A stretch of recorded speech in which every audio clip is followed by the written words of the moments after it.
Este podcast es producido por la Maestría en Finanzas, el Diploma en Finanzas Corporativas y los cursos de finanzas del Programa de Especialización para Ejecutivos de ESAN. Economía y Finanzas, un podcast sobre las principales noticias y novedades de las finanzas corporativas, el mercado de capitales y la situación económica del Perú y el mundo. Buenas con todos, mi nombre es Luis Chávez Bedoya, soy jefe del área académica de Finanzas, Contabilidad y Economía de ESAN Graduate School of Business y hoy día estamos con el primer programa del podcast Finanzas y Economía. El día de hoy nos acompaña el profesor Anso Calvo, quien es profesor titular de Economía Financiera del Departamento de Empresa de la Universidad de La Coruña. Él es especialista en creación de valor y sobre todo en energías renovables, pero también es muy amigo mío, pues nos conocimos en un stage de investigación en la Universidad de Pforzheim, Alemania, ¿no? Para mí es un gusto presentar a Anso, que lo conozcan y sobre todo conversar con él acerca de un tema muy interesante que ha sido el crecimiento global y la estrategia que ha seguido Inditex. Anso, ¿cómo estás? Hola, todo muy bien, muy bien. Un saludo desde Galicia, desde España, y encantado de formar parte de esta experiencia. Vosotros, encantado de estar participando en este primer podcast de Economía y Finanzas. Excelente, Anso, te agradecemos muchísimo. Bueno, Anso, sería bueno primero situarnos en un contexto. No sé si podrías hablarnos un poquito de la región, en especial de La Coruña, en España, que es justamente el lugar donde nace Inditex. Por supuesto, A Coruña es mi ciudad. Nací en Coruña y soy profesor en su universidad. Y la verdad es que cuando nace en el año 63, en la década de los 60, pues lo que puede ser el embrión de Inditex, que era una empresa que se llamaba Confecciones Goa, fundada por Amancio Ortega, un auténtico emprendedor, pues A Coruña, como el resto de Galicia y en parte el resto de España, estaba viviendo una época de desarrollo a raíz de un plan de estabilización que hubo en el año 58-59, y que era una época donde crecía la economía, donde había oportunidad para hacer negocios, y la verdad es que en la ciudad se creó un polo de desarrollo y hubo un desarrollo industrial, se creó una refinería, pero bueno, era un ambiente propicio para que surgiesen nuevas iniciativas empresariales. Y en este contexto nace precisamente, como decía antes, el embrión de lo que hoy es el emporio Inditex. A Coruña es una ciudad portuaria, tiene un gran puerto sobre el que gira parte de su actividad. Es una ciudad que durante muchos años albergó las principales sedes de los bancos en Galicia. Es una ciudad que también se caracterizó por ser una ciudad de funcionarios y una ciudad de servicios durante muchos años, y luego con la llegada de la democracia a España a final de los 70 y la creación de la Comunidad Autónoma de Galicia, pues Coruña sigue siendo la capital de una provincia, pero la capital de la Comunidad Autónoma de Galicia es Santiago de Compostela. Pero en cualquier caso mantiene pues ese pulso empresarial, ese carácter de motor económico del norte de Galicia, y en gran medida, bueno, pues hoy por hoy yo diría que como centro de su actividad económica está, por supuesto, la empresa que hoy nos reúne aquí, que es Inditex, pero también podríamos hablar, por supuesto, del puerto, que es un puerto pesquero, un puerto de mercancías, un puerto de transatlánticos, un puerto de petróleo, y la refinería. Y, por supuesto, mucha actividad comercial, también hay funcionarios, etcétera. Eso es un poco la ciudad de A Coruña, una ciudad costera a la que os invito a venir aquí porque, aparte, es una ciudad bonita, se come muy bien y es una ciudad amable y abierta. Debe ser súper interesante conocer por allá. Ahora, Anso, situémonos, por ejemplo, en los años 80. ¿Quién era en realidad Amancio Ortega en los 80? Bueno, a ver, Amancio Ortega es el alma de Inditex, el alma de esta empresa que empezó siendo pues un modesto taller en el que se realizaban batas y vestidos de mujer y se distribuían, decía, en el año 63. Luego, en el año 1975, se abre la primera tienda de Zara. Zara, todos conocemos Zara como una cadena de distribución de ropa. Posteriormente, en el año 77, ellos ya se instalan en una población cercana a La Coruña, que es Arteixo. Es una pequeña ciudad, pequeña población próxima a Coruña, pero allí se instala la emergente Inditex, y ahí se construyen las fábricas de Goa, de Samen, de Inditex, que decíamos, curiosamente, Goa son las iniciales al revés del fundador. El fundador es Amancio Ortega Gaona y luego es G. Gaona Ortega Amancio. Bueno, pues esto es el germen de Inditex. Me decías tú en los años 80. Los años 80 es cuando Inditex crece, bueno, en aquel momento Zara crece, todavía no hay Inditex, Zara crece sobre todo en España, en los primeros años de los años 80 y posteriormente a final de los años 80 empezará a crecer fuera de España. Un año importante para la empresa es el año 85. En el año 85 se crea formalmente el holding del grupo, se crea Inditex. Entonces todas las marcas que operan en esta empresa van a hacerlo bajo el paraguas de este holding, de este grupo que crea las bases de un sistema de distribución que llega, insisto, desde mediados de los 80 hasta hoy. Y yo diría también otra fecha particularmente relevante que es el año 88, cuando Inditex, Zara, crea ya su primera tienda o inaugura su primera tienda fuera de España y es precisamente en nuestra vecina Portugal, en Porto, en la ciudad de Porto, yo insisto, en el año 88. Y luego ya el gran salto lo inicia a partir del 89 cuando abre la primera tienda en Estados Unidos, en Nueva York. Esto es en el año 89. Esto es un poco cómo estaba ya preparando, ¿no?, todo el crecimiento fuerte a nivel internacional, a nivel global, que tuvo lugar esencialmente a partir de los años 90, ¿no? Esta es la situación de la empresa en ese momento. Insisto, empezamos como Zara, pero luego en el año 85 se crea ya el holding y a partir de la creación de ese holding es cuando empieza el gran lanzamiento internacional de esta empresa. Insisto, siempre pilotada por el señor Ortega, por Amancio Ortega, y siempre rodeado de unos equipos de profesionales de gran competencia. O sea, digamos, tú podrías decir que, digamos, a fines de los 70, inicios de los 80, básicamente Amancio Ortega era un industrial más o menos mediano, grande de La Coruña, importante ahí, o todavía no en esa época. Amancio Ortega trabajó en otra empresa anteriormente a que él inicie sus negocios en el año 63, insisto, pero bueno, yo creo que el Amancio Ortega de finales de los 70 era un empresario que fabricaba, bueno, pues una ropa que se instala en Arteixo en el año 77, pero bueno, yo creo que el gran Amancio Ortega o la Amancio Ortega del Inditex que conocemos hoy un poco se forja a partir de estos principios, pero sobre todo en la segunda mitad de los 80 y con la gran expansión de los 90 y posteriores.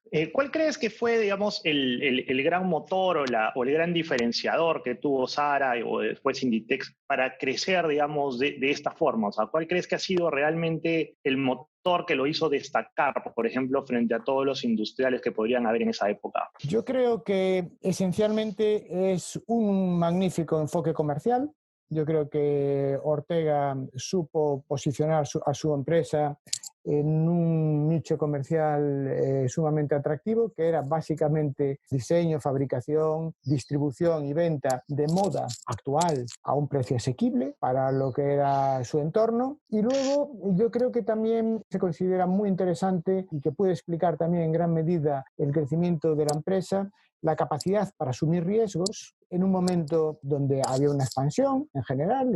Yo os acabo de un poco referir cómo era España en aquel momento, y luego también asumir riesgos, pero acompañado de un gran equipo humano muy competente profesionalmente, que le hace primero salir de la zona de confort de Arteixo a Coruña, luego ya salta a la primera experiencia internacional en Portugal, como os acabo de decir, pero después de Portugal, bueno, pues sí, empezará a crear tiendas, evidentemente, por otras zonas, pero luego ya el gran salto, yo cuando marca el salto cualitativo es ya abrir una tienda en Nueva York. Y esto, insisto, lo hace en el 89, en el 90 ya está en París. Es decir, ya va llegando a los centros neurálgicos de la moda, de la distribución, etcétera, etcétera. Yo tengo aquí la relación de cómo fue abriendo todas las tiendas en todos los años y tal, pero bueno, yo creo que se ve muy bien cuál es el enfoque. Es decir, crecer con esta idea de negocio, siempre observando muy bien qué es lo que quiere el consumidor, porque otra de las características de la empresa es su gran flexibilidad para producir en cada momento lo que se demanda. Cuando tienes ocasión de hablar con representantes de la empresa, ellos siempre manifiestan que gestionan muy bien su capital circulante. Lo que esto significa es que son muy rápidos bueno, identificando las necesidades, lógicamente, de los consumidores del mercado, pero luego también produciendo muy rápido, distribuyendo muy rápido, cobrando muy rápido. Es decir, la gestión del tiempo es muy importante en Inditex y esto, lógicamente, le da un potencial inmenso, ¿no? Cuando aparte te mueves en un círculo virtuoso, no a nivel local ni a nivel regional, sino a un nivel prácticamente global, ¿no? Yo creo que ahí podría estar la clave del éxito y del crecimiento en esta empresa. O sea, la empresa se caracteriza por su administración totalmente eficiente del capital de trabajo, que le permite seguramente acortar ciclo de producción y tener, digamos, una disponibilidad de cash mucho antes que de repente mucha de la competencia. Sí, sí, exactamente. Es decir, acortando los periodos medios de producción, de almacenamiento de materias primas, prácticamente es un ejemplo de producción just in time, por tanto, acortar los periodos de medios de almacenamiento de materias primas, de producción, de distribución y de cobro. Y entonces, claro, si eso se hace de una forma muy rápida, muy eficiente, lo que acabas de comentar, es decir, hay una rotación y si encima tienes un producto de éxito comercial, un producto donde eso funciona en el mercado, donde aparte, como no creas grandes stocks, la gente sabe que tiene que comprarlo o si no lo compra, pues a lo mejor no puede disponer de él, entonces tampoco comprarlo supone un gran desembolso de dinero, entonces esto es un círculo virtuoso para que se produzca un éxito comercial y una magnífica, yo diría incluso una excelente gestión del capital de trabajo. Capital de trabajo. O sea, es una mezcla básicamente de estrategias, o sea, una excelente estrategia comercial con excelentes diseños, excelente producción, adelantándose a las tendencias y también un manejo eficiente de los recursos también. Sí, porque hay que tener en cuenta que ellos integran todas las fases de la cadena de valor, es decir, desde el diseño, el corte, la confección la hacen en talleres externos, luego la internalizan de nuevo, la distribuyen a nivel global y la venden y la cobran. E insisto, esto de una forma extremadamente eficiente. ¿Tú crees que su estrategia es fácilmente copiable o han desarrollado algunos temas que los hacen muy difíciles de alcanzar, por ejemplo? A ver, yo creo que hay el genio comercial del fundador, eso es evidente, ¿no? Es tener la intuición, ser el primero en hacer este enfoque de la moda. De acuerdo, esto es importante. Ya sabes que el que da primero da dos veces. Yo recuerdo, yo tengo más o menos los años, bueno, unos 4 años menos que los que tiene Inditex o los inicios, ¿no? Yo nací en el 67 y Goa nace en el 63. Yo recuerdo cuando todos los niños en Coruña éramos unos escolares y básicamente nuestras madres nos vestían en la Zara da Rúa Torreiro, en la ciudad de Coruña. Pero claro, eso era una moda popular, pero esto va evolucionando y se van incorporando diseñadores y va aumentando el nivel. Y esto es replicable o no es replicable. Estamos hablando de la moda, algo donde el diseño, el valor añadido es importante. Luego ellos también incorporan las tendencias más actuales de lo que es la producción, la logística, la gestión de la cadena de valor, y lo hacen todo de una forma muy, muy ágil, muy poco burocratizada, en una estructura realmente plana. Es decir, ese es el éxito que consigue, bueno, pues unas cifras de crecimiento que pueden dejar boquiabiertos a muchos y que a mí en concreto, hoy cuando estaba revisando algunos datos sobre esta empresa, pues me alegraron particularmente, porque hay otra fecha que es relevante, que es el 2001. En 2001 la empresa sale a bolsa y el crecimiento en bolsa de esta empresa es impresionante. Leía yo hoy que, por ejemplo, hoy, que estamos a primeros de septiembre, una persona que comprara un título, una acción de Inditex en el momento que salió, que fue el 23 de mayo de 2001, si invertías 1.000 euros y no los has vendido durante todo este tiempo, hoy podrías tener exactamente alrededor, pues te lo digo ahora, exactamente alrededor de unos 7.800 euros. O sea, 850 euros se multiplicó por 7,85 veces el valor de la acción. Es decir, y esto lo que refleja, ya sabemos que son unas expectativas, un enfoque comercial, a pesar, y esto es importante, de que con motivo del COVID-19, bueno, pues Inditex también vio afectadas sus cuentas, ¿no? En concreto, por ejemplo, si vemos cómo fue la evolución de la acción, del precio de la acción, desde que ellos cierran el ejercicio el 31 de enero de 2020 hasta hoy, pues han perdido pues una parte relevante de su valor. En concreto, pues mira, lo tengo aquí anotado, han perdido exactamente alrededor de un 25% en números Wow, redondos. Un wow, eso 25%. es un golpe fuerte, sobre todo debe ser por el tema de de las locaciones físicas que tiene, ¿no? Sí, Digamos, de mucho digamos, del grueso del negocio debe ser por tienda física, pero también me comentaste que están adelantando muchísimo en todo lo que es comercio electrónico y una sí. experiencia mucho más virtual de compra. Efectivamente, yo creo que hay dos temas que podríamos comentar un poquito, ¿no? En primer lugar, el grupo Inditex no es únicamente Zara. El grupo Inditex integra 8 marcas, ¿no? Que son Zara, Pull&Bear, Massimo Dutti, Bershka, Stradivarius, Oysho, Zara Home y Uterque. Distintos enfoques, distintos negocios, lógicamente, y básicamente toda esta diversificación va consolidando el modelo, ¿no? Pero es un modelo hasta, podemos decir, que inician la estrategia online, es un modelo de tienda física. Pero ellos tienen en un momento determinado la intuición de cambiar el canal y empiezan a combinar la tienda física tradicional con una estrategia online. Y esto es muy relevante. ¿Por qué? Porque les permite acceder a mayores mercados, a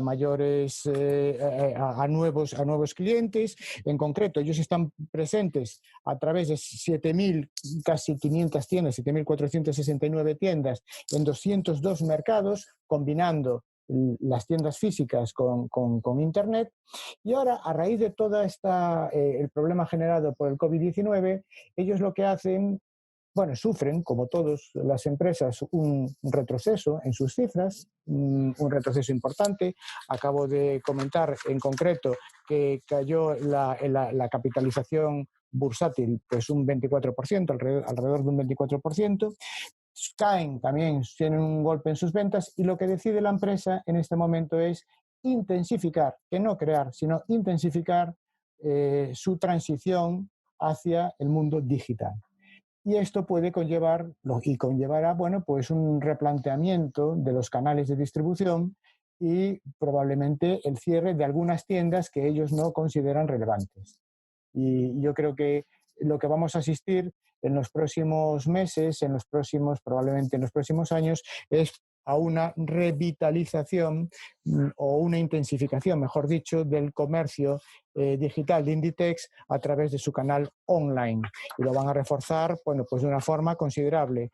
Yo creo que esa es la gran apuesta de Inditex en este momento. Y otro tema que siempre me ha interesado, y alguna vez también lo hemos conversado, y yéndonos un poquito más del tema de estrategia de la empresa. ¿Cómo ha sido, digamos, la relación de Inditex con la comunidad, con La Coruña, por ejemplo? ¿Cómo ha sido la relación? ¿Ha habido, digamos, la empresa ha tenido una conducta social que ha promovido el desarrollo de la región? ¿Cómo se ha manejado eso? Yo creo que eso es otro aspecto sumamente interesante, una derivada clarísima de tener una multinacional que actúa a nivel global, pues de vecina, ¿no? Somos vecinos.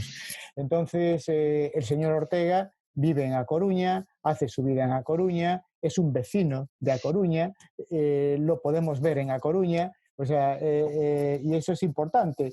El hecho de que esté aquí el cuartel general de Inditex, a unos kilómetros en Arteixo, pues hace que atraiga, eso sea un foco de atracción de personal de poder adquisitivo alto, lo cual tiene un reflejo importante también sobre lo que es la vida coruñesa. La vida coruñesa. Yo creo que eso tiene un efecto clarísimo sobre cómo son las tiendas en nuestra ciudad, cómo son los restaurantes en nuestra ciudad, cómo es el mercado del alquiler o el mercado de la vivienda en nuestra ciudad, también afectado por esta situación, y también, en cierto modo, cómo Inditex crea alrededor de sí pues un ecosistema empresarial del que Inditex también se nutre. Yo siempre pongo, por ejemplo, pues que cuando abren tiendas en otras partes del mundo, el personal que desarrolla esas tiendas, y me refiero a electricistas, carpinteros, decoradores, etcétera, etcétera, son empresas coruñesas o son empresas gallegas, son empresas de proximidad, con lo cual se produce una creación de valor que en parte es compartida con el conjunto de las empresas que rodean Inditex. Aquí en Coruña hay un desarrollo tecnológico importante porque Inditex necesita tecnología, y hay empresas de TICs, por ejemplo, trabajando para Inditex. Mi universidad, pues es una universidad, somos vecinos de Inditex, que tiene la suerte de que algunos de sus profesionales también son profesores en nuestras facultades, lo cual eso permite pues un enriquecimiento de la docencia, y al mismo tiempo permite que muchos de nuestros alumnos pues puedan hacer prácticas o incluso puedan encontrar trabajo en Inditex o en el mundo que rodea Inditex, lo cual me parece interesante teniendo en cuenta, por ejemplo, que mi ciudad vivió como pocas la crisis financiera. Antes comentaba que en Coruña había bancos o sedes de grandes bancos, había bancos como el Banco Pastor o la Caixa de Aforros, etcétera, etcétera. Bueno, la crisis financiera provocó un terremoto y todo ese mundo bancario financiero pues sufrió una reconversión realmente dura. Pero Inditex, ahí está, Inditex sobrevivió, e Inditex hoy por hoy, bueno, pues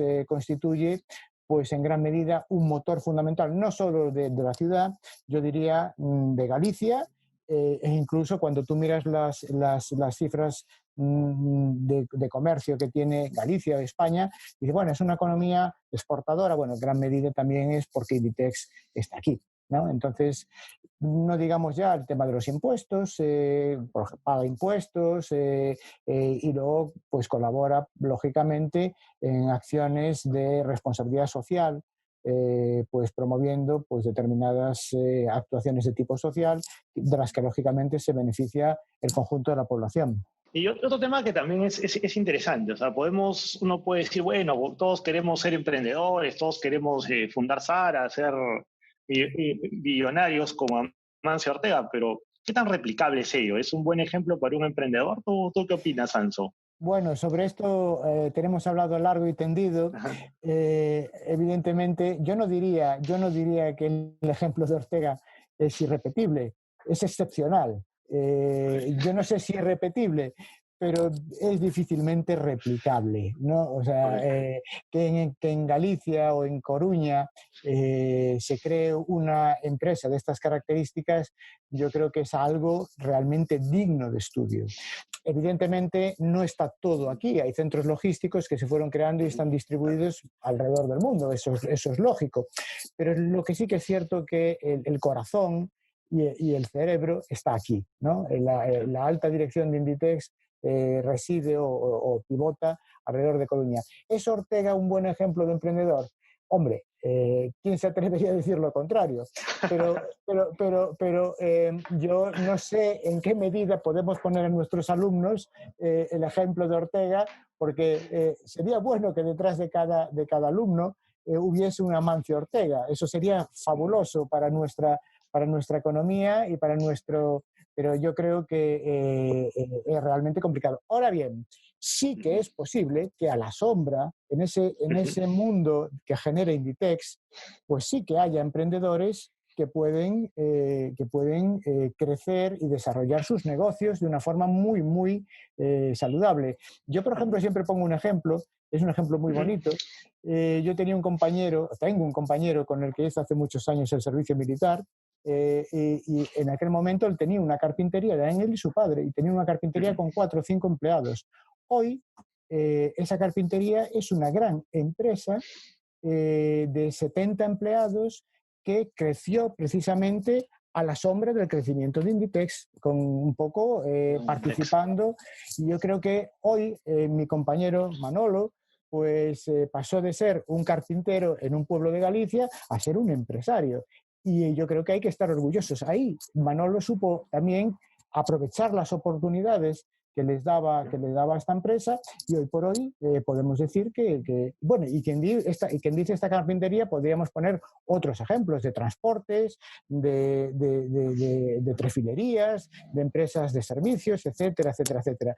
Yo no sé si hay un Amancio Ortega, puede haber un Amancio Ortega detrás de cada coruñés, o detrás de cada gallego, detrás de cada persona, pero realmente a lo que llegó este hombre desde que en el año, pues eso, como decíamos antes, hasta mediados de los 60, en el año 63 crea Goa, hasta llegar a las cifras de capitalización bursátil que tiene hoy y ser considerado uno de los hombres más ricos del mundo, bueno, yo creo que ahí, bueno, es digno de estudio, vamos a dejarlo ahí. No, y sobre todo, digamos, en España, digamos, llegar a ser el hombre más rico de España desplazando a gente de industrias o de servicios que históricamente han tenido mucho, han sido básicamente los más grandes grupos económicos de España, ¿no? Sí, por ejemplo, tradicionalmente, pues las empresas que operaban en el sector bancario, o empresas que operaban en el sector energético, o grandes obras públicas. Hoy por hoy, bueno, yo creo que Inditex es la empresa de mayor capitalización bursátil de España, y además, bueno, pues ya te digo, con unos compromisos ambientales muy claros, es decir, ellos necesitan también ser meridianamente claros sobre este tema, entonces están siempre intentando mejorar su gestión de las cuestiones ambientales, que es fundamental, y por supuesto también las sociales, que también es importante, ¿no? Siempre existe esa cuestión de si se están haciendo las cosas totalmente bien, porque no solo se opera aquí, sino se opera... Bueno, yo creo que ellos tienen que ser meridianamente claros en estos temas, y teniendo en cuenta que siempre están observados por los mercados, por los analistas, por las administraciones. Yo creo que me parece que los pasos que han dado en el ámbito social y en el ámbito ambiental, que supongo que serán mejorables, pero yo creo que son claramente visibles. Y además hay otra cuestión que yo creo que procede decir, son empresas que a todos los coruñeses nos resultan conocidas, todos los asumimos como casi, hombre, como nuestras, no son nuestras porque son nuestros vecinos, o sea, tienes el cariño que le puedes tener a un vecino, ¿no? Entonces, lo que es genial es que tú vayas a Pforzheim y haya un Inditex, pero también vayas a Londres y haya una Zara, o vayas a Pekín y te encuentres, claro, y para cuando un gallego sale y lo que hace es reconocer, a ver, ¿dónde está Inditex en Buenos Aires? ¿O dónde está Inditex en Lima? Bueno, pues eso es lo que hacemos todos, ¿no? Y además nos sacamos una foto. Claro, Claro, y decir, bueno, todo esto comenzó pues en mi ciudad, ¿no? Sí, todo esto comenzó en mi ciudad. Eso es muy interesante. Y continúa en mi ciudad. Y continúa en tu ciudad. Y esperemos que por muchos años. Buenísimo. Yo creo que ha sido una conversación muy interesante, sobre todo con alguien de primera mano sobre el desarrollo de la empresa y del grupo, y sobre todo ver pues de que, como conversábamos, ¿no? O sea, el hecho del crecimiento de este grupo, de esta empresa, o sea, no solamente trae desarrollo para la misma empresa, sino, digamos, todas las actividades conexas que generan, ¿no? Sobre todo si se hace pues de una manera responsable y pensando un poco también en la comunidad que la rodea, ¿no? Y eso me parece que podría ser un ejemplo para muchas empresas que, digamos, no tienen una relación, digamos, tan fluida como podría tener de repente Inditex con su región, ¿no? Luego ya para finalizar, Anso, y terminar un poco este episodio que ha sido muy interesante, ¿todo luce bien para Inditex? Bueno, todo luce bien para Inditex. Hasta el COVID todo lucía bien, para muchas empresas. Casi todo lucía bien para muchas empresas. Claro, el COVID ha sido algo global que nos ha cogido a todos. El COVID es un tsunami. Y cuando viene un tsunami no puedes aspirar a quedar seco, o sea, a que te venga el tsunami y no mojarte, ¿no?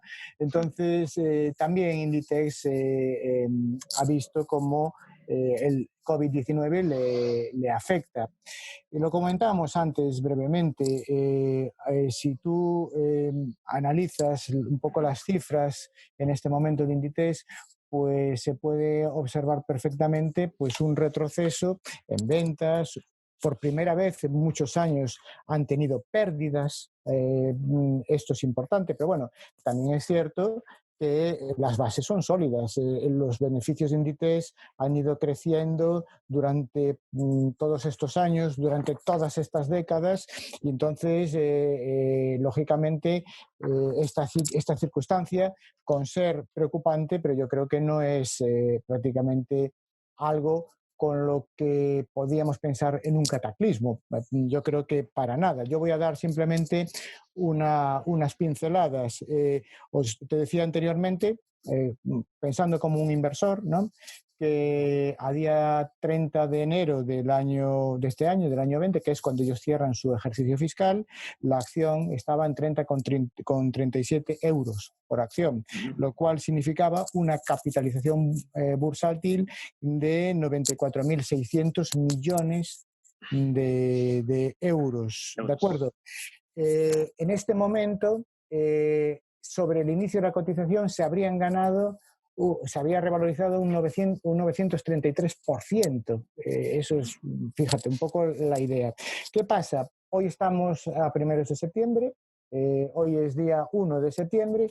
Bueno, pues si comparamos, lo comprobé esta mañana, el título, el precio del título en el mercado hoy está a 23,10. O sea, pasó a final de enero de 30,37 a 23,10, lo que significa, si mis números están bien, una caída del 23,9%. O sea, y eso es perder, sin números redondos, un cuarto. Un cuarto del valor. Un cuarto del valor. ¿Qué hace Inditex? Bueno, pues Inditex, sí, una de sus características más importantes es precisamente su capacidad de reacción, su capacidad de tomar decisiones de una forma muy proactiva. Entonces, como hablamos anteriormente, ya había comenzado una estrategia de intensificación del comercio digital y a raíz de esta situación hay unas pérdidas de 409 millones por el cierre de las tiendas durante toda la cuarentena y durante todos estos meses. Bueno, pues la empresa decide acelerar, intensificar pues la estrategia de digitalización, de transformación digital, para que la venta online llegue alrededor del 25%. Entonces, la empresa ahí sí que tiene las cosas claras. La empresa probablemente, por ejemplo, ya va a cerrar las tiendas que están situadas en varios aeropuertos, sobre todo en España. Va a potenciar sobre todo la venta en tiendas, que son lo que ellos llaman las flagships, pero la idea es invertir para anticipar un poco este cambio y para intensificar la transformación digital del negocio en todos los ámbitos, no solo en Zara, sino en todos los ámbitos. Entonces, a mí me parece que la historia, hemos hablado, esta conversación ha sido muy bonita porque hemos hablado de la historia, hemos hablado del presente y parece que vamos a cerrar hablando del futuro. Bueno, el futuro es realmente incierto, ¿no? No solo para Inditex, sino para todos nosotros, para todos los habitantes de este planeta. Pero a mí me parece que hay buenas bases, las bases son buenas. El problema del coronavirus es global, Inditex es una empresa global, pero no se ha quedado con los brazos cruzados, ha adoptado, ya venía una estrategia y la va a intensificar. Entonces, yo creo que rápidamente va a iniciar otra vez la senda del crecimiento. No, más bien, Anso, yo creo que con eso podemos finalizar este primer podcast. Hemos estado muy contentos de tenerte aquí. Yo, sobre todo, he estado muy interesante la conversación. y estamos pues en un contacto permanente y espero que en algún momento puedas visitar pues Lima para que puedas conocerlo. Pues Lucho, para mí ha sido también una gran satisfacción poder inaugurar contigo esta serie y sobre un tema que a mí me resulta tan familiar y tan querido. La verdad es que sí que me gustaría ir a Lima y yo creo que a la primera que tengamos oportunidad allí me presentaré. Gracias, Anso, por tu participación y también agradezco a todos los oyentes en nuestro primer podcast y esperamos verlos en los siguientes episodios a todos. Muchas gracias.